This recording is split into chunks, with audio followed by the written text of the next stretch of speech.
Hello, my name is Russell Swanson, and this is the fifth lecture in a 20-part lecture series on the history of ethics. And today I'd like to talk to you about some ideas that come out of Platonic philosophy and are related to his work, Republic. This is a complement to the fourth lecture in this series where I focused on the Platonic teachings on justice. Today I'm going to focus on some work that comes out of Book 7 of Republic, famously referred to as the Allegory of the Cave. And in some sense, I think that the Allegory of the Cave is sort of the other part of the story about a good human life as told in the philosophy of, as related in the philosophy of Plato. And so I want to develop for you a sense for this very famous bit of Western philosophy and offer you kind of an interpretation of the teaching of the Allegory of the Cave that focuses on the ethical implications. It is a teaching with I think very much on its surface metaphysical and epistemological implications, which we would explore a little bit more if we were doing this in the context of, say, an introduction to philosophy class. But since this lecture series is about the history of ethics, we're going to sort of just do just enough metaphysics and epistemology to make sense of the ethical implications here. And again, ethical implications understood in the ancient sense of that term, the implications of the Allegory of the Cave for thoughts on how to get the most out of existence and how to thereby live a good human life. And let's just start with this idea of an allegory very quickly. It's a story, but it's a story that is sort of an extended metaphor. It has an underlying symbolic meaning. We saw something similar when we looked at the myth of the Ring of Gyges in my lecture on Platonic teachings on justice. It's a story that, it doesn't hold perfectly together at the sort of level of the story, but has some pretty interesting implications when we unpack it symbolically as an allegory. And that's certainly true here about the teachings that Plato offers about the idea of the cave. So let me unpack for you sort of the surface level of the story and the structure of the story. And in many ways, it's not so much a story as much as an extended metaphor. You'll see is not much focus here on story or narrative, even less so than I think on the Ring of Gyges myth. But the underlying implications are pretty powerful and I think still pretty relevant. So let's go ahead and begin to unpack it. So if you will, I need you to try to construct a mental image with me. Imagine that we're looking at sort of a mountain and it's sort of cut away. And so we can see the inside of the mountain, that inside this mountain, there's a long, maybe difficult passage down deep into a gigantic cave. And so the first thing to notice about the Allegory of the Cave teaching is that there's kind of two realms. There's the inside the cave and there's the outside the cave. Now, the allegory is going to be further divided up into four elements, sort of four, let's call them maybe stages in life, four types of experience of existence that are involved not in every person's life, but in maybe the most complete and rich experience of life. All four experiences would be a part of that life. And the four experiences come by dividing the two big parts, the inside of the cave and the outside of the cave, further into two parts inside the cave and two parts outside the cave. And I'm going to use the language of describing this as sort of four levels of experience again, because I'm trying to emphasize sort of the ethical implications here of the allegory. And let's start down inside the cave at what I would call level one, the sort of starting place for the allegory. And what we find inside the cave is a set of prisoners, perhaps multiple prisoners. Let's simplify, just talk about a single prisoner down there. A prisoner that is chained up in such a way at the back of the cave that prisoner can only experience the wall in front of the prisoner, which is the back of the cave, right? So you got this cave and the prisoner's down here and can only see the back of the cave wall. And, right away, here's a moment, sort of stretches credulity or stretches our capacity to suspend belief. Remember, it's an allegory, right? Don't get too hung up on the literal details. They're not designed to make perfect sense. Supposedly this prisoner's been here so long, perhaps his or her entire life, that the cave wall is basically the entire reality of the prisoner. And you might say, well, how do they go to the bathroom and how do they eat? And just, don't worry about that. That's not the point of an allegory a lot of times. And so the prisoner is chained up in such a way that they can't even turn their head, right? And so they're looking at the back of the cave wall. And on the cave wall, what you and I will know, because we're sort of looking at this from the outside, there are shadows passing back and forth on the cave wall. But the prisoner, right, only knows the cave wall. And so the prisoner sees the shadows that move on the cave wall, and perhaps even the sounds that echo off of the cave wall, the sounds of the cave that echo off the cave wall. These are the elements of the prisoner's reality in its entirety. This is all the prisoner knows. And so the prisoner becomes very invested in the shadows and the sounds. And let's just focus mostly on the shadows here. Maybe to such an extent that the prisoners might even take it as a point of pride if he or she, if they could, describe the shadows, with accuracy, if they could maybe even predict what shadows would emerge next, then in some sense, this would be sort of the currency of power for the prisoners whose whole reality is the back of the cave wall. Now, of course, we know, because we're looking at this sort of in this cutout from the side, that there is a kind of there's more going on inside the cave than the prisoner knows. And so behind the prisoner, what you would be seeing here is sort of a raised platform, which is kind of an interesting specific detail. And on top of that raised platform, there would be a fire, and then there would be people, maybe we could call them the captors, walking back and forth along this raised platform. And they're walking in such a way that the fire casts the shadows of these people and all the things that they're carrying onto the cave wall. And those are the shadows that the prisoners are consuming as their entire reality. Okay, let's stop here at these at this description of the inside of the cave and begin to unpack the allegory here just a little bit. Of course, just to complete the picture, we got the outside of the cave, we got sort of the natural world out there, and importantly, we've got the sun shining outside the cave, but we'll come back to that. Let's begin now to unpack the allegorical meaning, or at least one way to interpret the allegorical meaning of the teaching here from Book 7. And, imagine that, we unchain one of the prisoners and force the prisoner into turning around. First of all, a couple things. If that's the reality of the prisoner, having been chained in this way to only look at the cave wall, and that's their whole reality, they're going to be pretty stiff. Their eyes are going to be accustomed to a certain level of light. For the prisoner to be turned around, kind of forcefully, and to be forced to confront the sort of complexity of what's going on in the cave, including, by the way, the firelight directly for the first time perhaps in existence, that's going to be painful. And this is in some ways symbolic of the move from a level 1 experience of existence to a level 2 experience of existence. And so at level 1, we're consuming the shadows.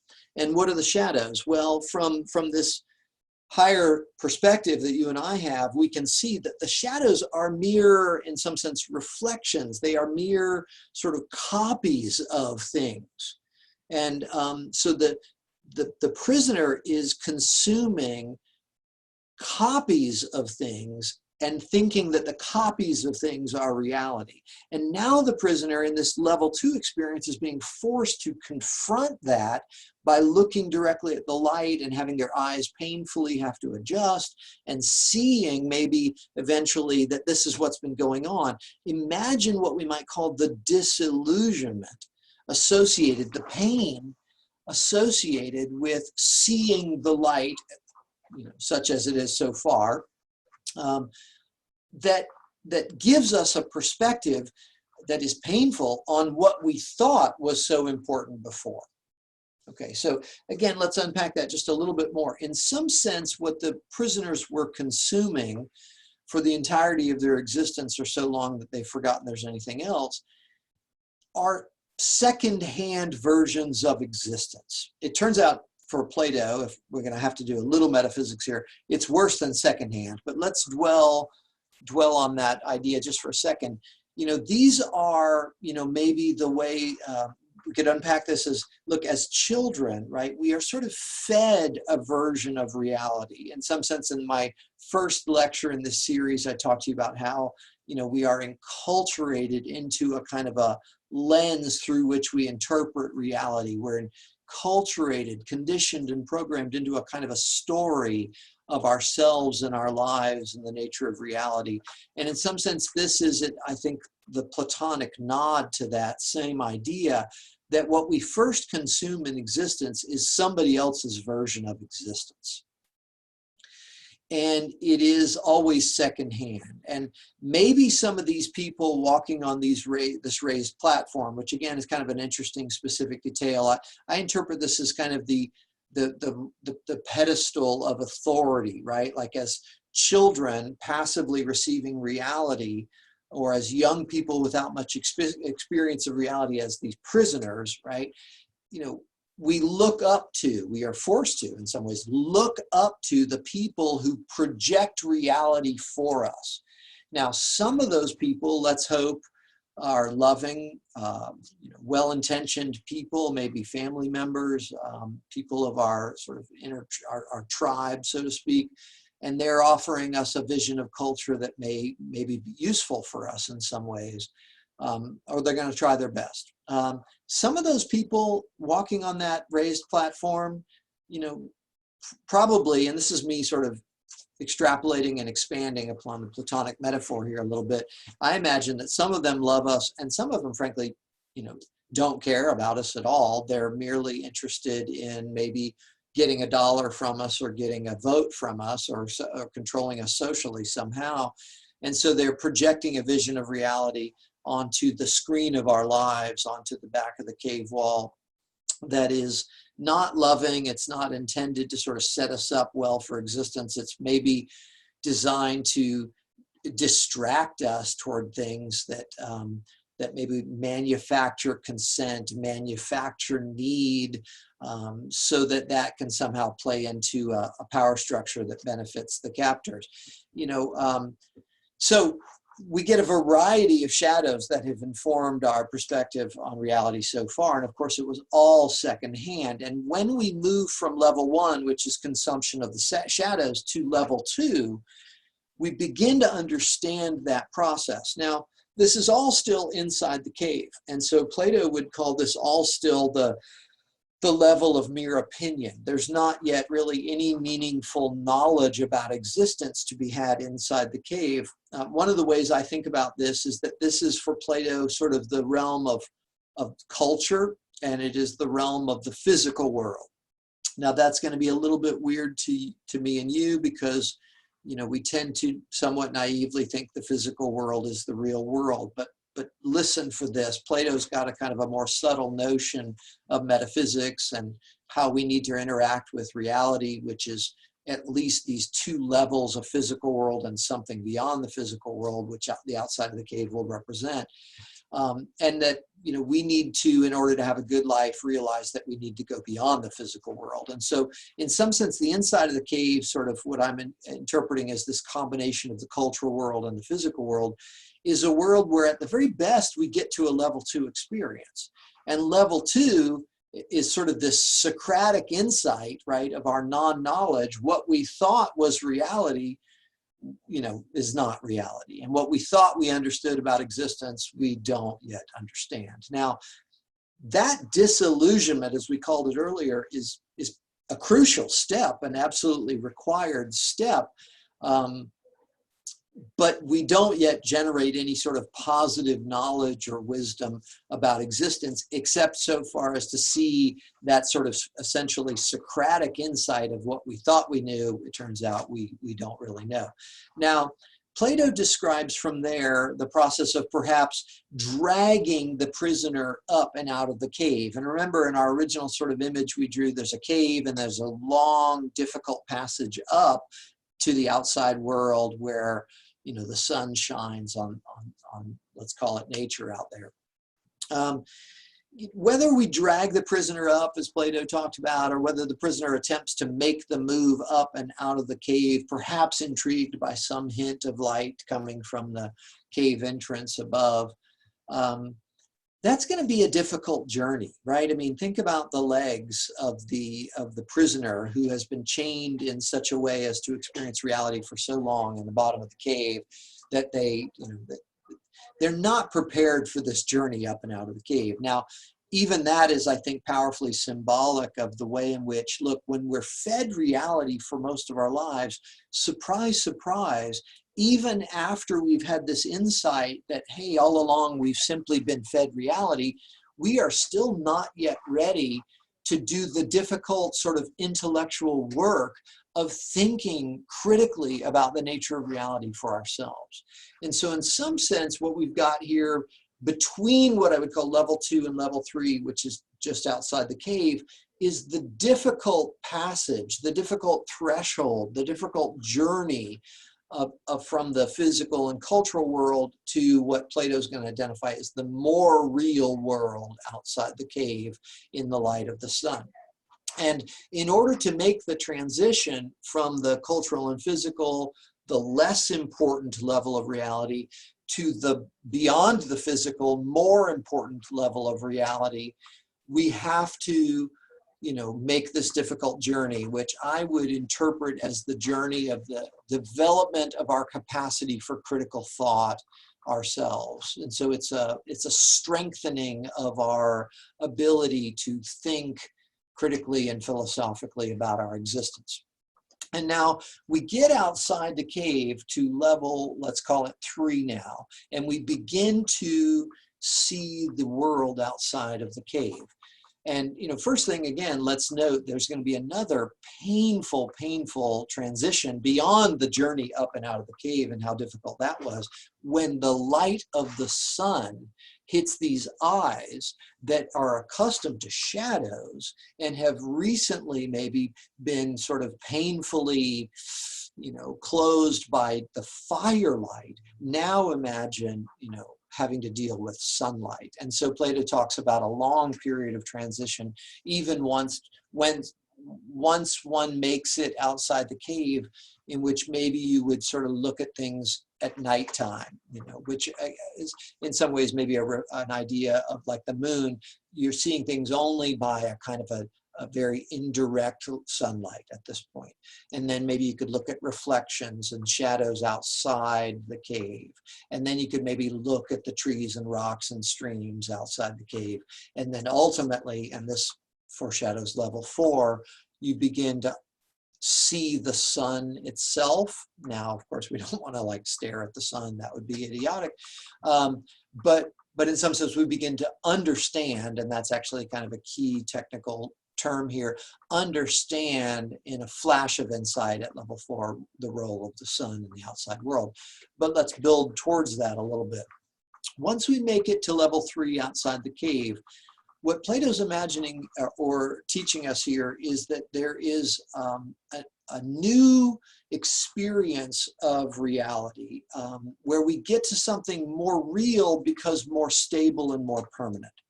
And this is what Plato calls the realm of the forms. And I like to talk about this as sort of the realm of the patterns of things. And so, whereas we started off consuming shadows, and then we began to use our senses to understand the objects that cast the shadows, what we begin to experience in the more real, more stable reality of the world of forms outside the cave is something that goes beyond the physical. Now, I said we were going to steer clear of the metaphysical as much as we could. We're going to have to do just a little bit here. Just like when we talked about the theory of justice, we had to do a little metaphysical and talk about the theory of the psyche.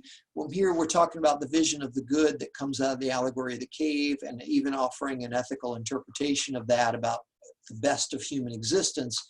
We're going to have to do a little metaphysics here because it's very much related to the Platonic idea of how do we sort of reach the highest highs of human existence. Well, we do this, in short, by going through these stages of consuming shadows, and then level 2, the painful disillusionment of realizing that that's all we were ever doing before was consuming shadows. And we begin to use our senses perhaps in the world and gather experience of the world. But where it really gets interesting and where knowledge becomes possible for the first time is when we begin to use our now nascent cognitive, intellectual ability for critical thinking to use our minds, right? To use this intellectual ability to see beyond the physical objects even in a kind of a comparison contrast. We talked about this in my first lecture in this series as abstract thought, the ability to compare and contrast different physical objects so that we could see what they have in common. And Plato would talk about sort of what they have in common at their essence. What is the essence that this particular physical object, let's call it a tree, and this other physical particular object has, again, let's call it a tree, what do they share in common? Now, what we're trying to do is level up our game so that we're no longer consuming mere cultural products like shadows, and we're also not only consuming objects of the senses like a particular tree. We are now using our mind to, and so I associate sort of memory and imagination and hence abstract thinking capabilities to create an image of the essence of what a tree is. And maybe actually we build to the abstraction of tree by understanding what like a pine tree is, and then we understand what a palm tree is, and then we can understand what a tree is. And these are called forms in Platonic metaphysics, and they're really crucial to sort of understanding his whole picture of reality. I think actually to this day, for those people who are really, really deeply entrenched in debates about knowledge and truth, that this is still very much kind of a relevant set of considerations. Again, the nuance and complexity that we're going to go into here won't quite get that far, but for those of you who are interested in going beyond this, to this day, there is this kind of debate about whether or not knowledge is primarily sort of physical objects, or of knowledge of something more akin to what Plato's describing here as sort of a non-physical form of reality, which only a certain human ability, namely your cognitive intellectual ability for abstract thought, can grasp. And I've tried to give you kind of a simple example of this. Can you grasp pine tree? And that seems maybe, or can you grasp palm tree? And, how tall is palm tree? Well, and how many fronds are on palm tree? I mean, you could count the fronds on a particular sensory object, a palm tree, but how many palm fronds are on the essence, right? The form, the pattern.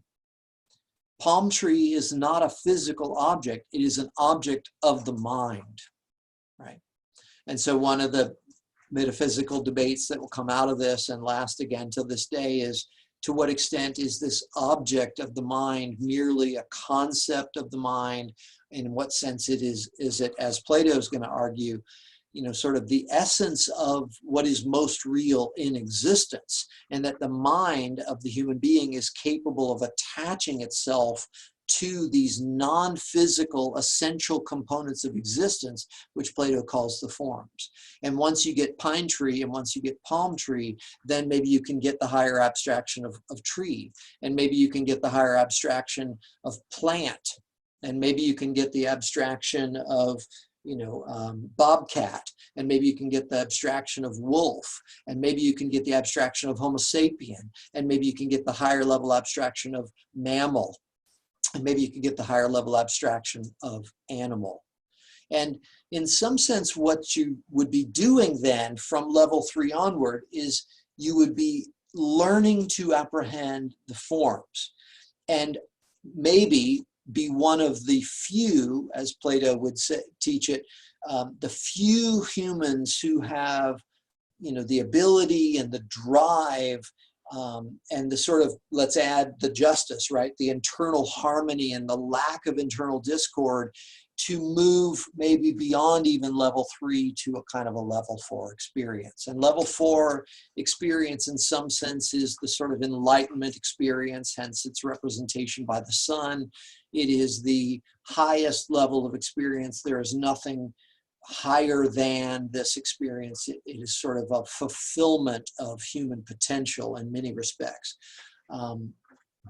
In almost every way. I'll come back to that and add one more little nuance to that. But, level 4 is described as sort of apprehending the place of the sun in this world outside the cave, which is, as I've described it, the metaphysical world of the forms, which are these non-physical, and Plato would claim permanent. Remember, this is, a long time before a kind of a more formalized theory of the evolution of the structures of biological existence. And so Plato has this idea that the forms and the patterns of reality are permanent structures.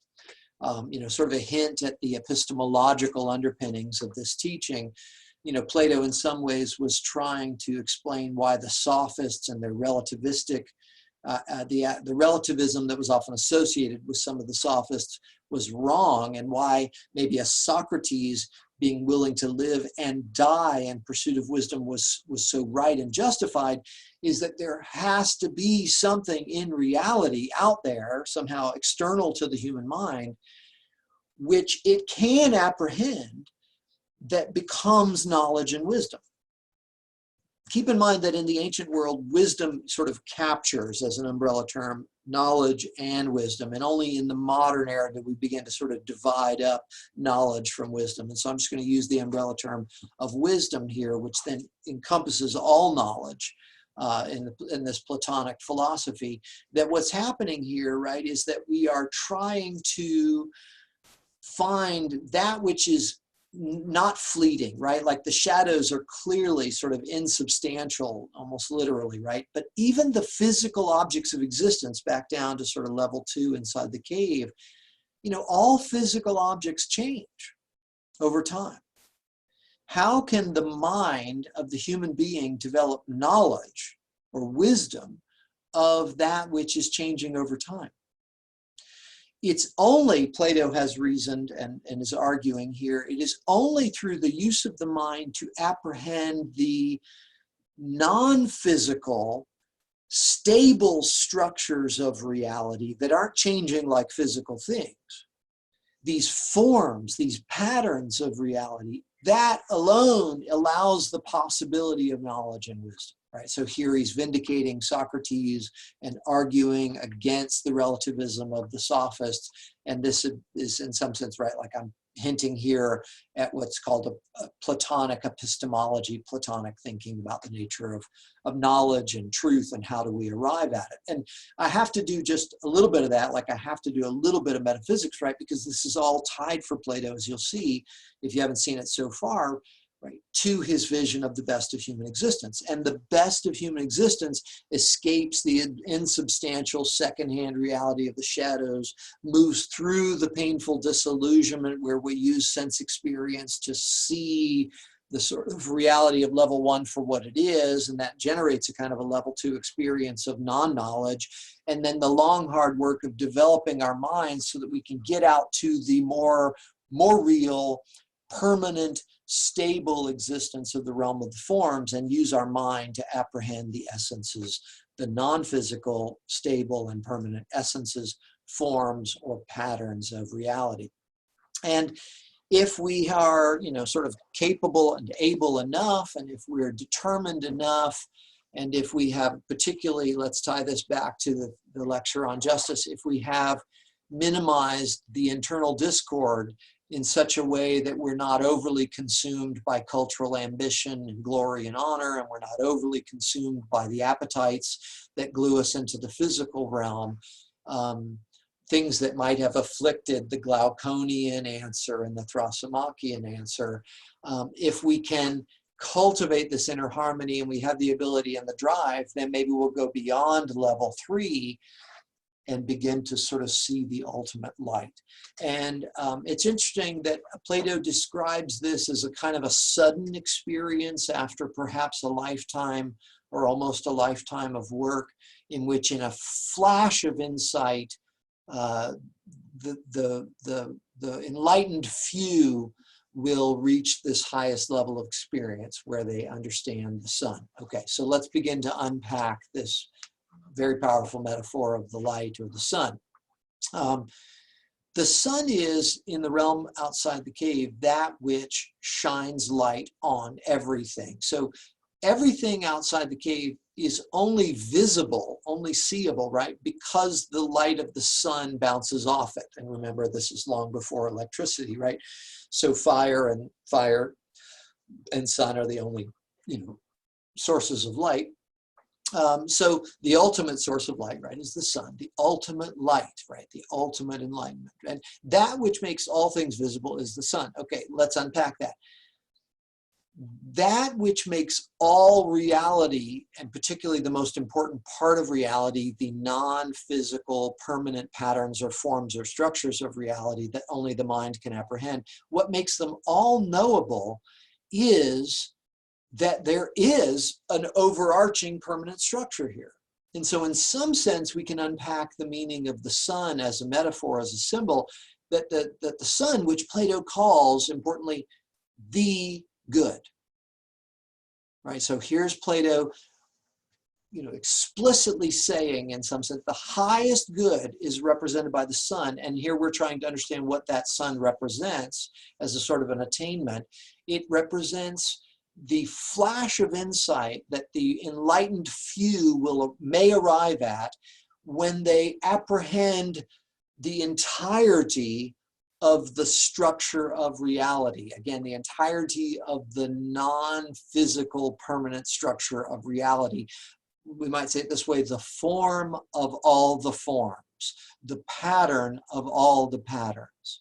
We actually did a little work a while ago that can help here. If you understand pine tree and you understand palm tree, then you can understand tree. And if you understand tree and you understand, I don't know what, vine, something like that, I need to do a little bit more biology there. You can understand plant. And if you understand bobcat and you understand wolf and you understand Homo sapien, maybe you can understand, cats and dogs and primates or apes, and then you can understand mammals. And if you understand mammals and you can understand reptiles, maybe you can understand animal. And what we're going to, in some sense, build, right, is almost like a taxonomy, right, is a complete systematic structure of all the forms, of all the patterns of reality. And that, in some sense, for Plato, represents the ultimate insight, the ultimate understanding of the truth of the nature of all reality. Now, let me pause right there and just say that I think that this is a kind of a hard sell in some ways to 21st century people,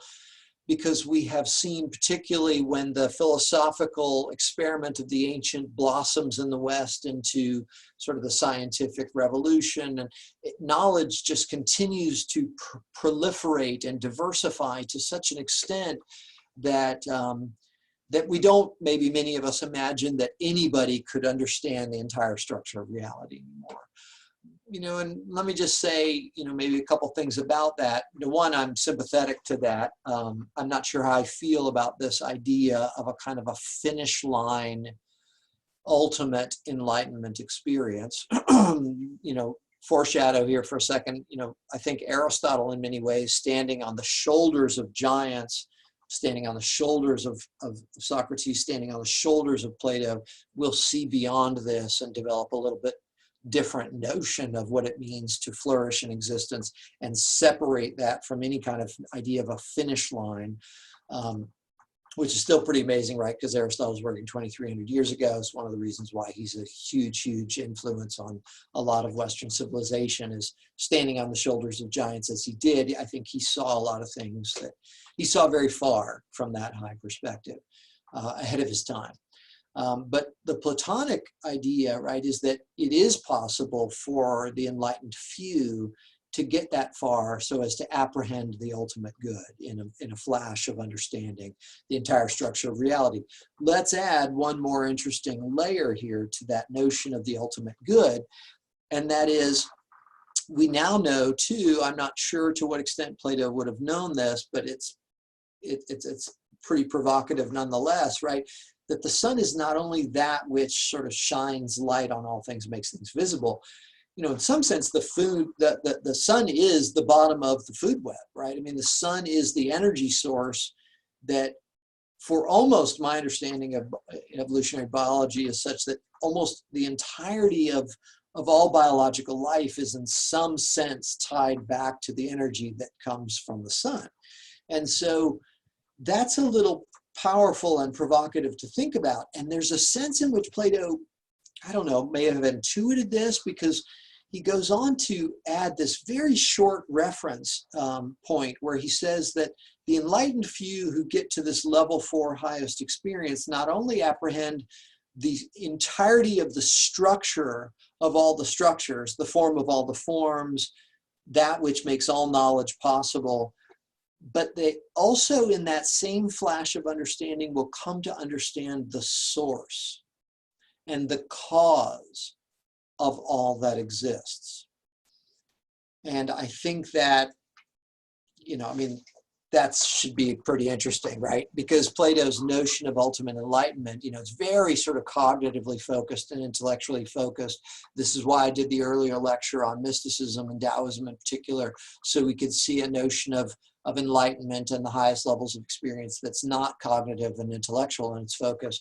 But here in the Platonic vision, clearly the path is one of sort of the development of knowledge and concepts that are true to what Plato imagines to be the permanent structure of reality beyond what we can experience with our senses, only apprehended by the mind's ability for abstraction. And at the highest level, of course, you will see, perhaps, he claims, the structure of all the structures.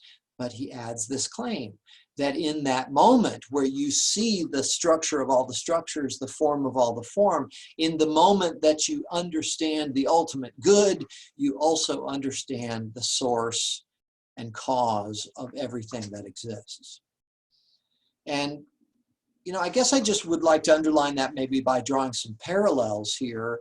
One would be to my lecture earlier in the series on Taoism, right? That in some sense, the highest level enlightenment experience for the Taoist is, you know, again, not a very intellectual path, but ironically through sort of sitting back down into the territory, through wu wei, through non-action, one becomes increasingly present to the Tao, the indefinable, you know, that is beyond all concepts for the Taoist. But that Tao, that flow, is the great unity. It's the great oneness, right? And here is the Platonic theory talking about the highest experience being the experience of relating to the sort of totality, right? But also the Tao, right, is that from which everything emerges. In some sense, the Tao might be thought of as the creative energy of existence itself, and that's the wave you want to learn how to ride. And here's Plato in a very different cultural context, arriving at an interesting sort of parallel, albeit a very different path up the mountain, right? You got the wu wei, I would say, you know, the non-conceptual path of the Taoist, and here you got the very much, you know, reason-based, abstract thinking-based, rationality-based, cognitive ability-based path up the mountain for the Platonic. But in some sense, the description of the mountaintop echoes the description of the mountaintop for the Taoist and the mystic, right? Because it is an experience of the human's ability to connect to the highest context, the largest context, conceived of as kind of a unity, as a singularity. And this unity or singularity, at the same time that one experiences the unity, one is said to also experience the sort of causal energy, source, however you want to, describe that behind it. And of course, let's go ahead and just drag in here for many of you, right? Like this will resonate because your own metaphysics, whether you've thought of them this way or not, right, might be theistic. And, maybe for some of you, you have a goal in your life where your highest kind of experience would be a kind of a return to the source of existence. Whatever in your theistic vocabulary you want to call that, I think, again, let's just point out the parallels. And I want to do that, right, because we're so suspicious, I think, particularly in the 21st century, that any attempt to talk about, existence is going to run up against the sort of inescapable reality that we're all individuals and we're all from different places and we're all going to have different experiences. And because of that, we can't possibly find any common ground. And I just think that while there's some truth to that, there's also a limitation to that line of thought, right? I mean, we are all Homo sapiens. And, I guess this sort of turns on one of the big questions of philosophy, right? It's like, is there any wisdom about being a human being? Was Socrates crazy? Did he die for nothing? Or is there a wisdom that underlies the individual differences and the cultural differences? And I'm here trying to draw your attention to what I'm loosely saying are sort of echoes, right, of claims about highest level experiences that come from the Far East, that come from the Mediterranean basin-based tradition of civilization, that come out of a number of, let's say, Judea, certainly I'd say Christianity and Islam, right, have these kind of end game, rejoin, source of existence kind of goals built into those spiritual teachings as well. And whenever something shows up across a number of different kinds of cultural traditions, we should probably suspect that there may be something kind of human going on here, right? And again, allow the possibility, right, that we would be suspicious of end results in this lifetime or the next. Let's narrow that. Maybe say we would be suspicious of end line success stories of existence in this lifetime, ultimate enlightenments that are sort of once and for all. Maybe there's just maybe a way to soften this and charitably understand it in a more, an updated in the following way. I have to admit, somewhat dubious, somewhat suspicious. I always feel weird about this. I'm going to criticize Plato. My God, what a giant. And I'm going to criticize him, right? How bold is that? But, I am standing on the shoulders of his tradition, and 2,000 years later, it looks like the idea of a finish line is suspicious. But the notion that we could maybe even increasingly pursue a kind of a oneness with a larger context, and whether we do that with the mind or whether we do that with pure presence, the notion that we could sort of increasingly pursue a connectivity to whatever mysterious thing is behind the something rather than nothing in the universe, right? The sort of creative, let's call it energetic source of existence. I find that to be still pretty provocative, even if I become, as I am, have admitted to you, suspicious of the notion of kind of a finish line. But for Plato, let's be clear, and this is primarily helping you to understand Platonic philosophy here. Of course, the higher goal is to, explore Platonic philosophy so we can explore life, and that's why I've been willing to sort of go beyond Plato here. And extrapolate and sort of speculate with you. But to be clear, in your understanding of Plato, Plato clearly sort of characterized this as level 4 as kind of a finish line, and there is nothing higher than that. And as I've mentioned a few times, I'll draw attention to it, for Plato, this is something that would be attained by only kind of the enlightened few, and not many are capable of this. And when we contrast this with Aristotelian theory in the next lecture in this series, I want you to maybe ask yourself that question of what are your intuitions here? You know, is the highest experience of existence or the higher levels of experience, are they something that, you know, are sort of reserved? Is it rarefied air? Is it something that is esoteric, known to few? Or are the highest kind of experiences possible for the many? That's kind of an interesting thing to think about. Some serious implications, I think, for ethics and maybe ultimately for political philosophy as well. And how we decide to structure society and maybe even our educational opportunities in society.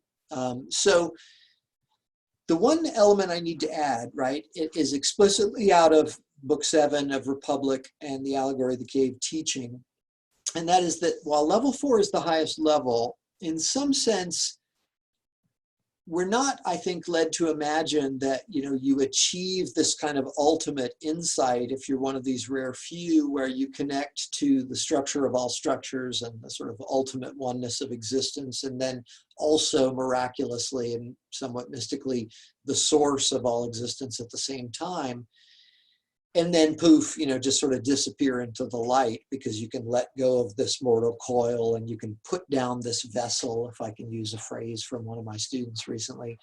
You know, maybe, but for Plato, he explicitly talks about the way in which those enlightened few would then be charged with, or perhaps feel a responsibility to, or should perhaps be encouraged by those who've already arrived at level 4 to now go back down all the way back into the cave, back down to level 1, and whisper in the ears of these prisoners, there is so much more. There is so much more to existence than what you have conceived of so far. And I do love that idea, right? In some sense, this is, you know, let me spell this out. You know, there's an echo here of the Tao Te Ching in Republic as well in this way, and that is the Tao Te Ching oftentimes writes that the poems seem to be written as if they are written about how to cultivate the most noble, virtuous individuals in society, and that they could be the leaders. That's also present in Republic for Plato, that in some sense what we're talking about here when we talk about the Allegory of the Cave and the 4 levels of experience, we're talking about the education of the most noble and gifted and virtuous people so that we can sort of build, create, construct, encourage the leaders, what Plato will call in his ideal republic, the philosopher kings and queens, the guardians, those who would be the sort of ultimately powered few who would lead us all. Now, there's definitely a very undemocratic feel to Plato's notion of the ideal republic. The power of the philosopher kings and queens would be absolute. Let me just say out loud that they wouldn't own property and they wouldn't marry, you know, so there's things about that that's like, you know, what are you in this for? Well, you ain't in it for the power or the money or the glory, right? And you're in it because 1, you have the ability, but 2, and this whole notion of returning from level 4 back down to level 1 should make this point explicit. You know, what are you in this for? Well, you're not even in it for your own happiness. I mean, the philosopher kings and queens would love to dwell at level 4, just sort of contemplating the ultimate structure and cause of existence. But they feel, based on this transcendent experience in which they identify now with the totality and its source, that their own happiness is nothing next to the happiness of the whole. And so what they feel is kind of an ethical duty, if you will, to go back down and to try to liberate those who are still consuming the shadows. And while that's not a level 5, right, like there's nothing beyond level 4, this is sort of the ultimate obligation of the noble. There's a beautiful French phrase I'm blanking on right now, oblige, noblesse, something like, forgive me for even trying that, but the obligation of the talented, right, of the noble, the few who are able to get this far. And I'll foreshadow something in Aristotelian teaching too, right? Like, you don't get this far just through hard work and ability. you got that far maybe because of your family or because of certain experiences, and certain Socrates is showing up in your life at the right moment, and so some sense, if you have been lucky enough to achieve so much, then there is this sort of corresponding obligation to go ahead and take onto your shoulders the immense task and risk to self of descending into the darkness, because your eyes are accustomed to the sun now, right? So going back down into the darkness of the cave, you're going to be seen as a fool. You can't discern the shadows. Now, you understand a perspective on the shadows that these people can't even begin to comprehend, but your ability to discern the shadows and predict the shadows, I mean, you're going to be seen as a hater, right? You're going to be seen as a crazy person describing these visions of an outside of the cave, an outside of the what? I mean, when you're talking to the prisoners, all they know is the shadows. They don't even know they're in a cave yet. And so you're going to be seen as a crazy person. They're not going to appreciate you. In fact, they might hate you, and they might put you on trial and execute you. Now, of course, chained up as they are, I'm stretching the allegory here, but I wanted to make that connection that in some sense, the most gifted, talented, able, virtuous, excellent, ones of society who would dare to offer us something of the heights that they have attained are often, not only not appreciated, they're not understood, and even often met with resentment. So the gift that these individuals bring us is often rewarded with even violent resistance. Okay. So that completes my interpretation and exposition of this very, very famous bit of Western philosophy coming out of Republic, written by Plato some 23 centuries ago. I hope you can see how it is possibly still very relevant to existence today, and I hope it provides the basis for some interesting thoughts for you, because ultimately that's sort of what we're up to here is, we're learning Plato, that's interesting, we want to be, educated and thoughtful people, but ultimately we want to wrestle with these giants so that we can up our game, so we can level up ourselves and our own thinking by deciding what we agree with and what we don't agree with. So I wish you the absolute best in that. Stay safe.